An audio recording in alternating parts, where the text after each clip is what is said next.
Hey, chers auditeurs, bienvenue. Et puis, je suis sûr que vous allez suivre l'émission 3DS. C'est déjà la 4e étude sur le livre des psaumes, dont le thème s'intitule « L'Éternel entend et il délivre ». On est très heureux d'avoir avec nous Raphaël d'un côté et Donato de l'autre. On s'était déjà vu il y a 15 jours et aujourd'hui vous êtes revenus. Je vous remercie beaucoup pour cette nouvelle étude et nous voulons avoir ce plaisir, cette joie de pouvoir continuer à approfondir le livre des psaumes. Dans quelques instants, nous allons commencer donc notre émission.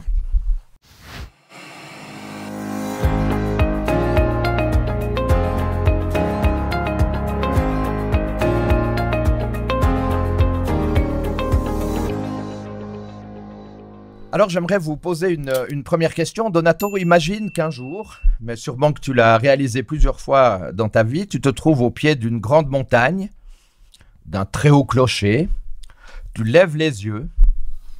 Qu'est-ce que tu ressens? Alors, je ne sais pas si j'ai levé les yeux, mais j'ai regardé du haut vers le bas. Lorsque j'étais journaliste sportif, on avait fait une dernière émission de la saison où j'avais fait un saut en parachute avec le vice-champion du monde de parachutisme, un Suisse des Palinges.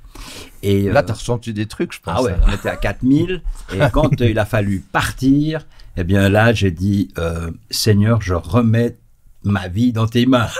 Et tout à coup, je suis parti, j'ai tourné avant de remonter. Et c'est vrai que de voir la terre du haut vers le bas, c'est tout aussi prenant que l'inverse. Donc c'est vrai que j'ai pas d'exemple vers le haut, mais même du haut vers le bas, c'est... Bon, je sais, pour un vol en parachute, je suis pas sûr que j'ai le même courage que toi, honnêtement. Même si c'est en duo, parce que... Ouais, bien sûr. Et toi, Raphaël, est-ce que tu as eu un ressenti de quelque chose quand tu as vu une montagne extraordinaire sur peut-être la vue des Alpes ou autre dans cette région, et puis ou un clocher Ouais, alors moi, quand je visite une ville, généralement, je vais toujours, quand c'est possible, visiter une église ou une cathédrale. Ouais. Et c'est vrai qu'on se sent tout de suite très petit, très limité. On voit de quoi on est fait par rapport à l'immensité de la nature ou d'une construction humaine. On se sent très humble finalement, on se remet à sa place finalement, j'ai l'impression quand même. Est-ce qu'on peut dire, Raphaël et Donato, dans le fond, que c'est un peu l'image entre un grand Dieu et puis nous, notre petitesse, quoi? Alors, sûrement, encore une fois, on est dans cet aspect vu qu'on est dans les livres des psaumes, et cet aspect d'humilité est important. Il me revient à l'esprit quand même qu'une chose merveilleuse qui m'a été donnée de voir, c'est tout simplement la vue des Alpes. Et puis, quand il fait très beau, c'est de voir ce qui se passe quasiment sur les Alpes vaudoises. Et on voit tout le plateau. C'est juste cette immensité est merveilleuse. Elle nous remplit, elle nous laisse sans voix. Alors le thème, c'est l'Éternel entend, chers auditeurs, et il délivre. L'importance que Dieu, il nous entend, Dieu, il prend soin de nous. Et ça, je crois que ça, c'est quelque chose de très important, de pouvoir nous laisser transpercer par l'amour de ce Dieu. Alors, la présence de Dieu, elle est mise en lumière par la description d'un Dieu qui va jusqu'au séjour des morts, le Sheol, en hébreu, qui signifie aussi les ténèbres. Dieu sait tout de nous et peut nous aider et nous restaurer. Dieu connaît aussi nos secrets les plus inavouables. Dieu est toujours là pour nous donner aussi une seconde chance. Alors, est-ce que ça nous rassure ou est-ce que des fois, ça nous pose une petite crainte de savoir que Dieu, il sait tout de nous, Donato? Alors, humainement parlant, sûrement que le fait de savoir qu'on est, entre guillemets, pardonnez-moi, mais contrôlé quelque part, qu'on est suivi, j'aime mieux l'aspect c'est mieux peut-être le mot suivi. Tout à fait, suivi. Oui, que c'est réconfortant parce que quelque part on sait qu'il est là, qu'il va pas nous abandonner et ça pour moi c'est important. Donc c'est pas une mesure de contrôle, c'est cette mesure de suivi. On pourrait dire plutôt de protection. De protection, oui. Et toi, Raphaël, ça te fait quelque chose de savoir que Dieu il sait toute ta vie? Alors des fois, on aimerait avoir un petit jardin secret par rapport à Dieu. D'accord. On va être honnête, on aimerait bien que de temps en temps on dise ça. Ça c'est la pièce dans laquelle je veux pas que personne n'entre. Mais Dieu, il sait tout de nous. Les psaumes nous le rappellent, ils le disent de différentes façons. Il sait tout de nous. Et c'est pas, encore une fois, c'est pas pour nous contrôler, c'est pour nous accompagner, c'est pour être avec nous.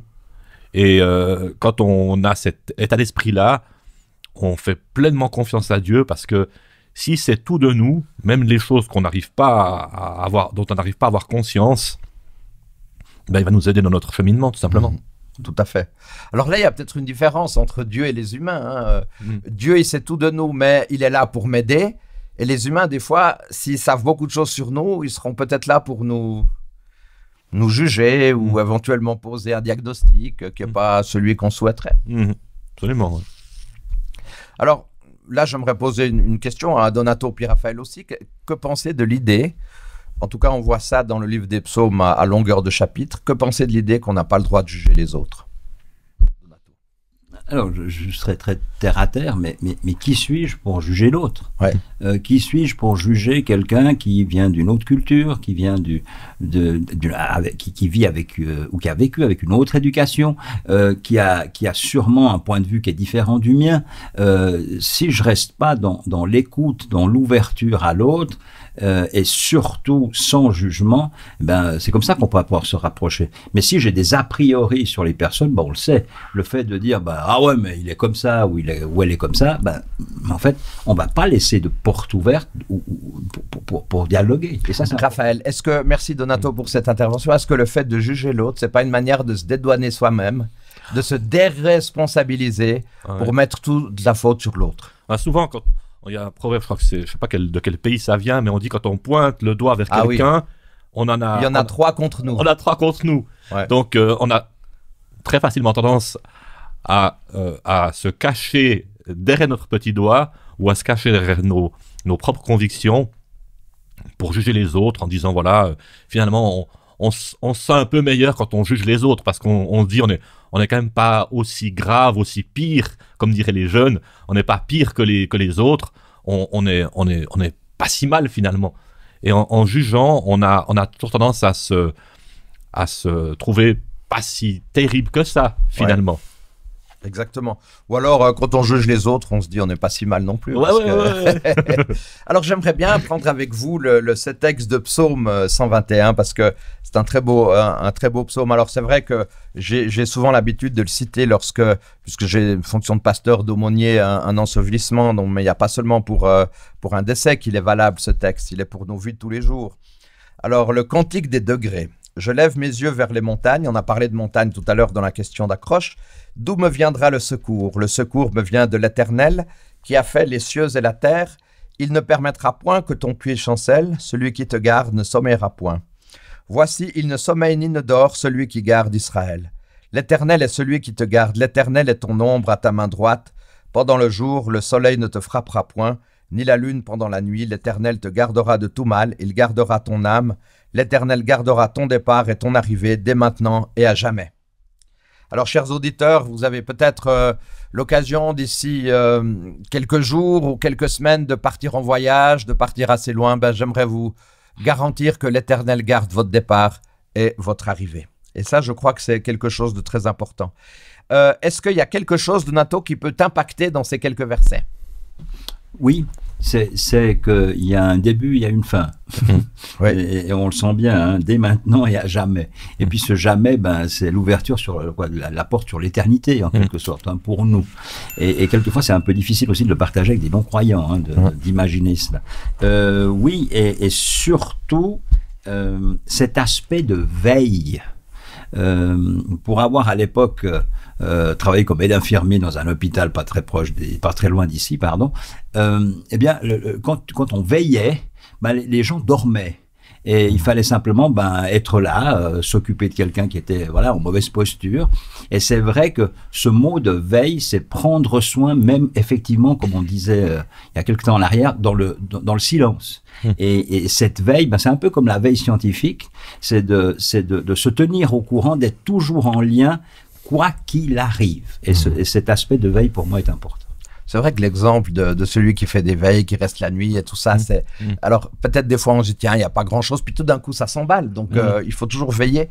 Raphaël, ça aussi, cette idée, t'as aussi cette idée, l'éternel garde ton départ, ton arrivée. Oui. D'autres éléments. Je lève mes yeux vers les montagnes, c'est ce qu'on a dit tout à l'heure. Hein, c'est extraordinaire quand même. Tout à fait. Moi, ce que je retiens aussi de ces versets, c'est qu'on parle du départ et de l'arrivée, on peut parler du départ de la vie. Ouais.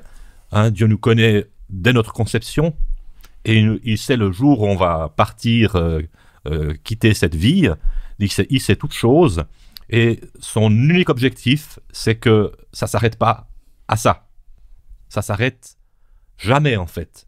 On espère, Dieu espère pour nous l'éternité. Et ça, c'est quelque chose d'assez extraordinaire. Mais là, on a vraiment, on pourrait le dire, alors avec un langage un peu plus, encore très humain, mais on a vraiment le meilleur ami du monde avec Dieu. Parce qu'il ne nous lâche jamais, quelles que soient les circonstances. Nous, humains, on a tendance à juger, on a tendance constamment à peut-être à se dire « Ouais, mais l'autre, quand même, t'as vu comment il est, etc. » Mais Dieu, il est là tout le temps. Inlassablement, il nous reprend. Inlassablement, il est là avec nous. Ça, c'est quand même... le livre des psaumes, c'est truffé d'exemples de ce style. Alors, ce psaume qu'on vient de lire, le psaume 121, c'est le deuxième d'une série de 15 cantiques de ce type, entre le psaume 130 et le psaume 134. Donc, on pourra lire... Pas maintenant, bien sûr, on n'aura pas le temps de lire les 14 chapitres, mais le peuple juif, en fait, c'est ce qu'on avait dit il y a de cela 15 jours, chantait ces cantiques en se rendant à Jérusalem pour célébrer les grandes fêtes israélites. Alors, est-ce que des fois, Donato, Raphaël, est-ce que des fois vous chantez ces cantiques ou bien vous lisez uniquement ? Bon, moi, je vous dis tout de suite, moi, je lis. J'ai pas... Moi, depuis que j'étudie encore plus en profondeur les psaumes, j'ai dit, purée, mais j'ai loupé plein de coches, quoi. Non, je les chante. Tu veux pas me faire un solo, là? Non, je peux pas te faire solo. Non, malheureusement, on a perdu, on a jamais retrouvé la musique des psaumes. Mais dans le texte original, c'est rythmé. C'est rythmé, les psaumes sont rythmés, donc c'est fait pour être chanté. Donc, dans l'idéal, et d'ailleurs on sait que David est un bon musicien, dans l'idéal, on devrait chanter les psaumes. Il existe des psaumes qui ont été mis en musique. L'Éternel est mon berger, par exemple, il y a plusieurs versions, des psaumes qui ont été mis en musique. Et si on pouvait, ce serait une découverte extraordinaire, qu'on puisse retrouver comment étaient chantés les psaumes, mais ce qu'on sait, c'est que les psaumes étaient faits pour être chantés avec des instruments, la harpe, la trompette, etc. Il y a même des instruments de percussion qui sont cités dans les psaumes. Donc tout ça pour dire que ça devait être quelque chose d'assez extraordinaire. Et rappelez-vous, quand David, il a été avec sa harpe pour calmer un peu Saül. Oui. Je veux dire, il a joué de la harpe. Oui. Et tout d'un coup, Saül, il est resté calme. Il n'avait plus cette violence intérieure, etc. Donc il y a quand même, comme tu dis, cette réalité, quoi.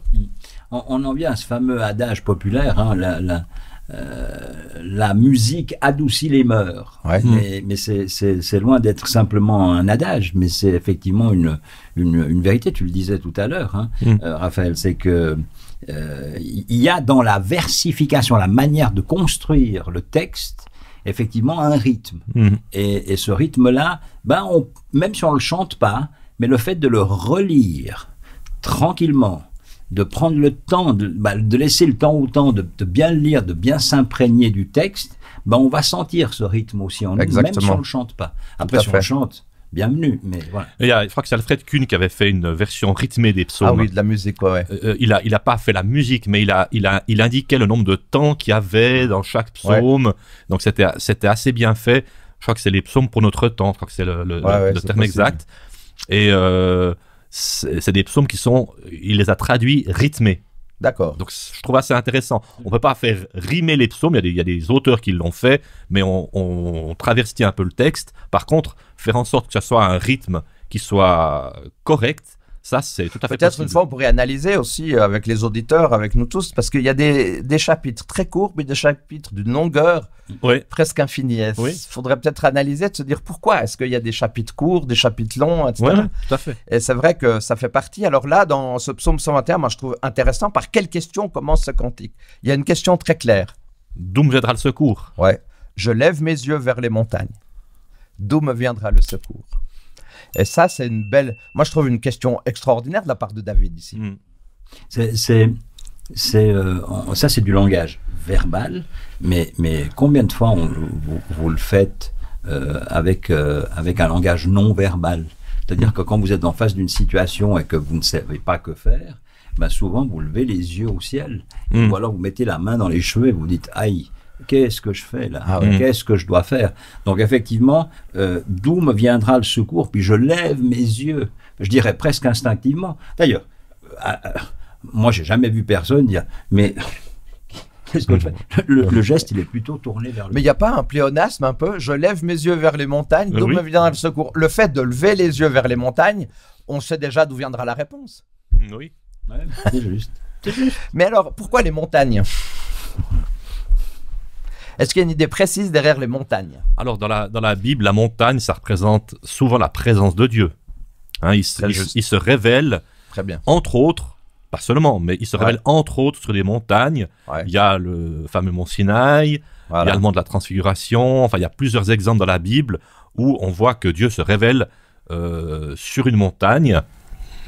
Alors après, il ne faut pas non plus limiter Dieu à une montagne, mais dans l'Ancien Testament en particulier, c'est vrai que souvent la montagne est associée à Dieu parce qu'il y a quelque chose de grandiose, de mystérieux derrière la montagne.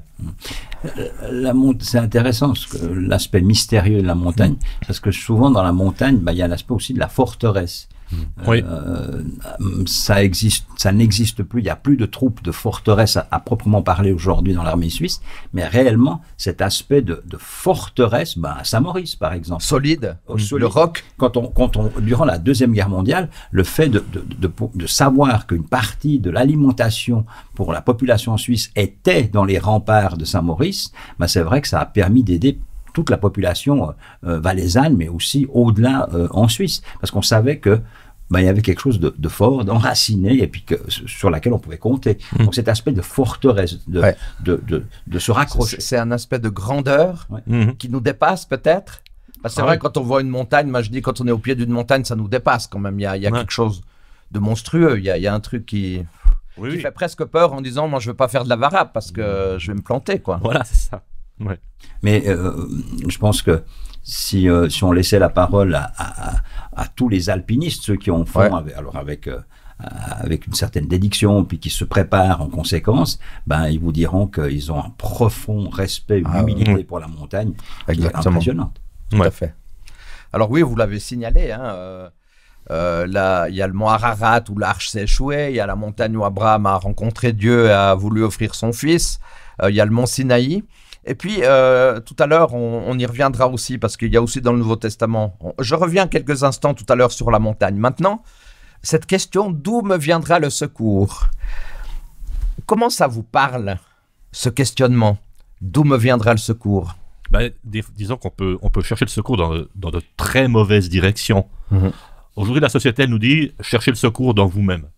La force, elle est en vous. La solution, elle est en vous. Le New Age, la méditation, toutes ces cultures un peu, entre guillemets, modernes, mais elles ne sont pas si modernes que ça, finalement. On cherche le secours en nous-mêmes. Ou bien on peut chercher le secours dans nos proches. Ils peuvent nous aider. Mais le vrai secours, le psaume est très clair, le vrai secours, il vient de Dieu. Alors moi j'apporterais quand même peut-être une petite nuance. Je pense que le secours vient de Dieu sans aucun doute, mais on a aussi notre part de responsabilité. Bien sûr, tout à fait. Et c'est vrai qu'à un moment donné, si, comme je disais il y a 2 semaines, si on enlève la prise, qu'on n'est plus en connexion avec Dieu, c'est vrai qu'on va défaillir. Donc voilà, je pense qu'il y a une part de responsabilité. Parce qu'autrement on reste juste sur le fait que Dieu va tout faire pour nous, puis nous, on n'a plus rien à faire. Mais t'as raison, on est dans une société quand même où c'est la méditation transcendantale, c'est la méditation personnelle. Moi-même, je peux être un dieu. Donc ça aussi, il faut être alerté avec ça. Chercher le secours dans les idoles, on le voit aujourd'hui, les réseaux sociaux, les youtubeurs et autres.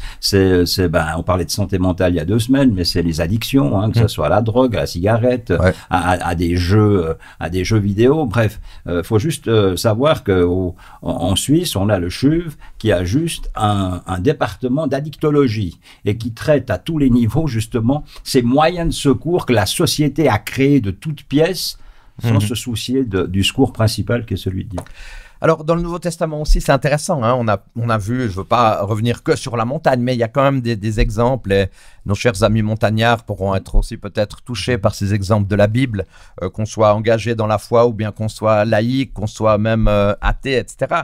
Mais dans le Nouveau Testament, on a la transfiguration. Rappelez-vous cette expérience où on a plusieurs personnages de la Bible qui sont présents sur cette montagne. On a le sermon sur la montagne, que j'ai l'occasion de visiter aussi, cette fameuse montagne où il y a eu le sermon sur la montagne, le mont des Oliviers. Personnellement, j'ai été en 2014, ça fait bientôt 10 ans en Israël, où on est descendu à pied depuis le mont des Oliviers jusqu'au jardin qu'on appelle de Gethsémané, qui signifie le pressoir à huile. Mais c'est magnifique cette descente là de montagne, colline. Les montagnes sont des endroits, tu l'as dit Raphaël, où l'on rencontre Dieu. En règle générale, que ce soit dans l'Ancienne ou dans la Nouvelle Alliance, on voit que souvent on rencontre Dieu à travers une montagne. Jésus lui-même, alors Donato, tu peux nous dire peut-être un mot sur ce côté méditatif, mais Jésus lui-même allait vers les montagnes pour prier. Il avait besoin d'être seul avec son Dieu pour prier. Oui, alors, je pense aussi que la montagne a ceci de touchant, c'est qu'on lui doit le respect. Et par conséquent, aller vers la montagne, c'est aller vers Dieu, vers cette personne qu'on, quelque part, entre guillemets, qu'on craint, mais craint dans le sens de respect. Et je pense que, tu parlais des montagnards, les montagnards, les vrais, ceux qui la connaissent depuis des années et qui la pratiquent régulièrement, ont cette notion de respect. Si je ne peux pas partir, je ne pars pas. Si je dois conduire des personnes sur un sommet et que les conditions ne sont pas réunies pour arriver au sommet, je ne pars pas parce que je respecte la montagne. Et par conséquent, aller vers la montagne, comme pour Jésus, c'est ce lien avec cette force de respect qu'est Dieu. Donc c'est vrai que c'est important. Alors c'est vrai qu'au verset 12 aussi, on nous parle du secours qui me vient de l'Éternel, qui a fait les cieux et la terre. Là aussi, c'est intéressant. Au verset 2, on nous parle du Dieu créateur. Pourquoi tout d'un coup nous parler du Dieu créateur ici, Raphaël? Parce que quand on se retrouve face à la nature, enfin ça c'est mon cas, en tout cas, quand on se retrouve face à la nature et qu'elle n'est pas trop polluée par les constructions humaines, face à une montagne par exemple, généralement il n'y a pas trop de constructions humaines dans la montagne, à part des fois des fils électriques, mais on se rappelle que tout ça vient de Dieu. Tout ça a été créé par Dieu. Donc, face à la nature, c'est une des façons de se rappeler que Dieu est aussi il est notre sauveur, mais il est aussi notre créateur. Il a créé toutes choses. Alors, tout à l'heure, Donato, tu rappelais un exemple intéressant, c'est quand tu as pu faire des veilles, etc., où tu te rends compte qu'il faut surveiller quand même. D'ailleurs, il y a le mot veiller, surveiller. Dieu, il dort jamais. Dieu, il dort jamais. Il est toujours là. Il doit être quand même un peu crevé à un moment donné, non? Je ne sais pas s'il est crevé, Dominique. Mais il y a une réalité. Non, mais imaginons-nous tout simplement. Moi, je ne suis pas théologien de base, mais les pieds sur terre. Vous vous endormez le soir, vous vous réveillez le matin. Pour certains 5 heures, pour d'autres 8 heures, pour d'autres 10 heures de sommeil, la machine a continué à fonctionner. Le cœur, la respiration, la circulation sanguine, les reins, tout ça a fonctionné sans qu'on fasse quoi que ce soit. On s'est endormi et hop.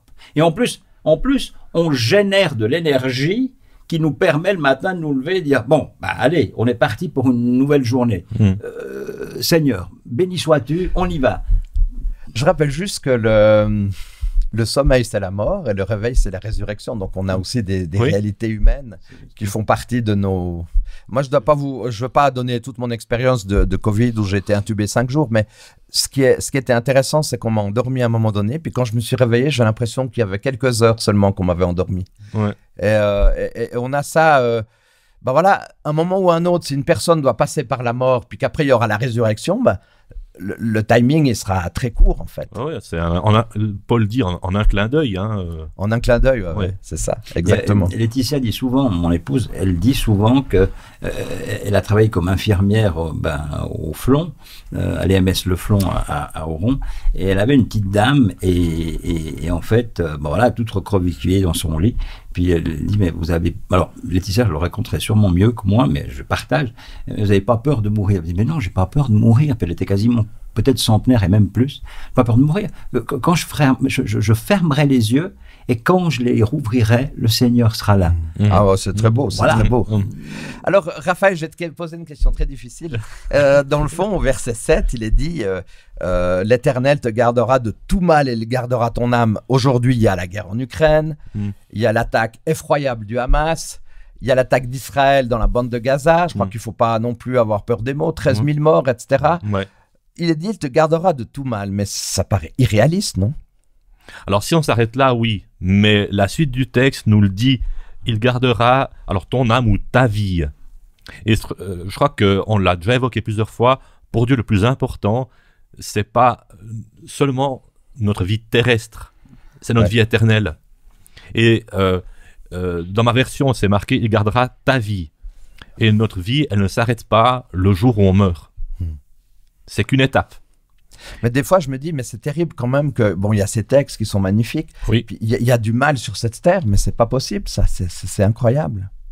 Mais il faut se rendre compte que quand on regarde l'histoire depuis la nuit des temps, ce mal est généré par l'homme. Oui, bien sûr. C'est ça qu'on a tendance à oublier. Tout à fait. C'est qu'on on lève les yeux vers le ciel et on dit Seigneur, mais pourquoi t'es pas là? Mais attends, pourquoi t'es pas là? Mais il est là. Et il est là. Le problème, c'est que nous, on continue à générer des sources de conflits, des sources de haine par différents moyens aujourd'hui. Et c'est assez incroyable. Et qui ne sont pas que armés, hein, qui sont aussi maintenant, on le sait, bien liés à tout ce qui est numérique. Donc, on génère des conflits, on génère de la haine, on génère des problèmes de société, et puis on voudrait tranquillement dire, mais alors t'es où, Seigneur? Attends, prends d'abord, et c'est ce que je disais tout à l'heure, prenons d'abord nos responsabilités et trouvons des solutions. Moi, j'ai quand même l'impression que si on lisait ce livre extraordinaire, ce livre des psaumes, si chaque individu sur cette planète prenait le temps de lire le livre des psaumes, j'ai l'impression que vraiment, il y aurait moins de dégâts sur cette terre, quoi.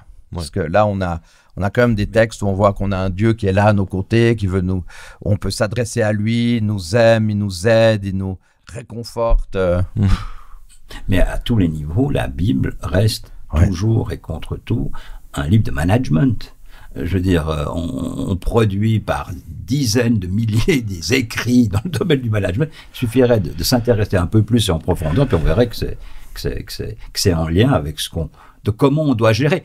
Dans le livre de Néhémie, par exemple, alors on ne va pas s'amuser à le lire, mais il y a des principes de construction, des principes de construction durable, des principes de gestion durable de la terre, des terrains, des cités, qu'on devrait relire aujourd'hui. Exactement. En période où on construit à tout va. Alors, dans Psaume 91, versets 1 et 2, il est dit « Celui qui demeure sous l'abri du Très-Haut repose à l'ombre du Tout-Puissant. Je dis à l'Éternel mon refuge et ma forteresse, mon Dieu en qui je me confie. » Alors, un commentaire sur ces deux versets. Tout à l'heure, on a parlé de montagne. Hein, la montagne, c'est quelque chose de solide, c'est quelque chose, c'est comme un roc. Puis là, on pourrait dire aussi, dans le livre des psaumes, on a souvent l'idée du refuge, de l'abri, etc.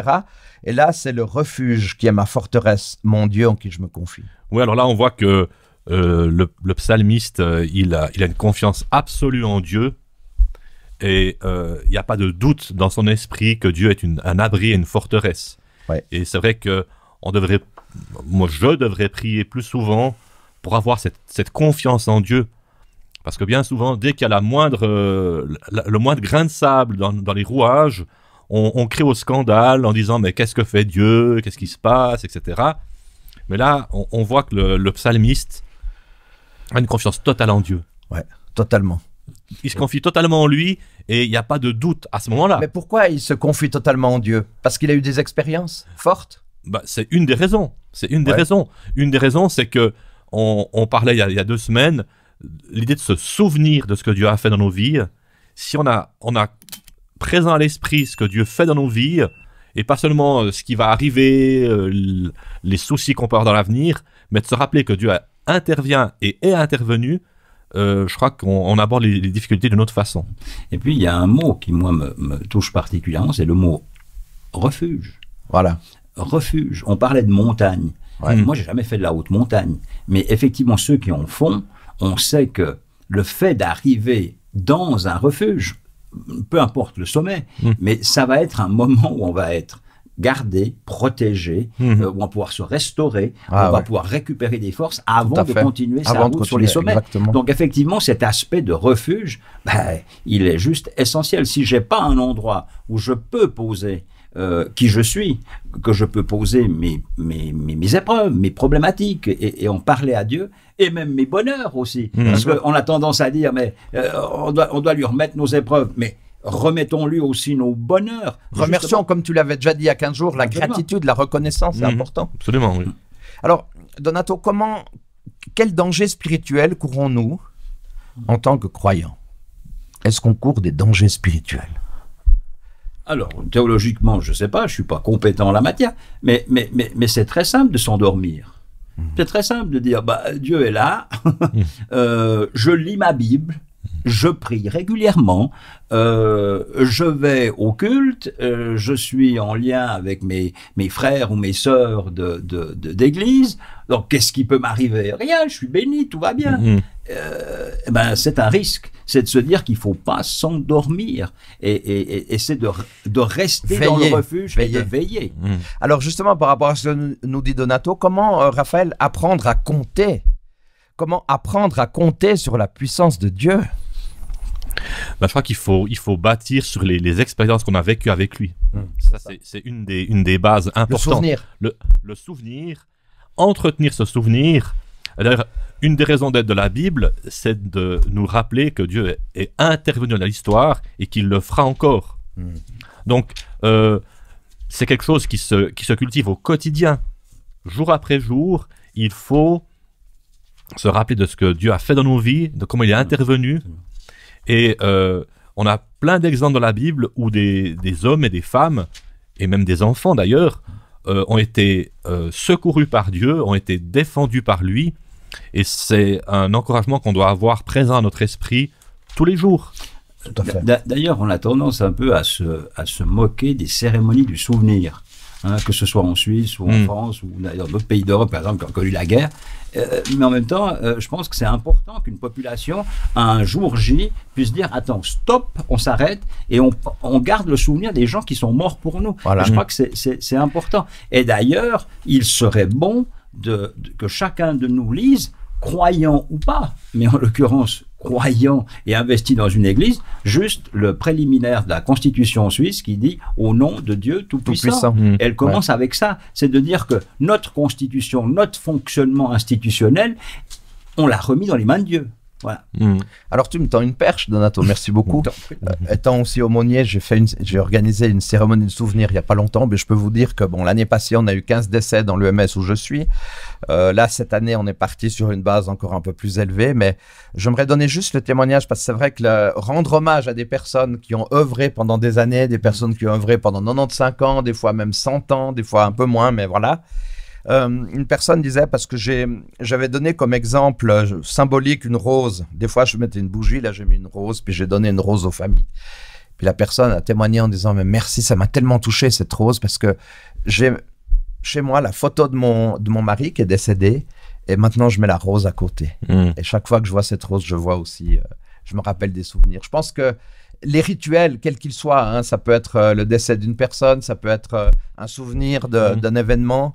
Rappelez-vous, dans l'histoire d'Israël, ces fameuses 12 pierres sur le Jourdain qui représentaient les tribus d'Israël. C'est toujours ces gestes symboliques qui sont importants, effectivement. Merci de rappeler ce détail.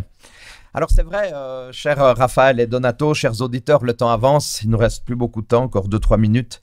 J'aimerais quand même qu'on sorte effectivement du livre des psaumes. Et je te demanderais peut-être, Raphaël, de nous lire Hébreux 4, 15 et 16, si tu es d'accord. Hébreux chapitre 4, versets 15 et 16. Car nous n'avons pas un grand prêtre insensible à nos faiblesses. Il a été soumis sans péché à des épreuves en tout point semblables. C'est incroyable qu'ici on voit... Qu'est-ce qu'on voit en fait, Donato? Jésus, il a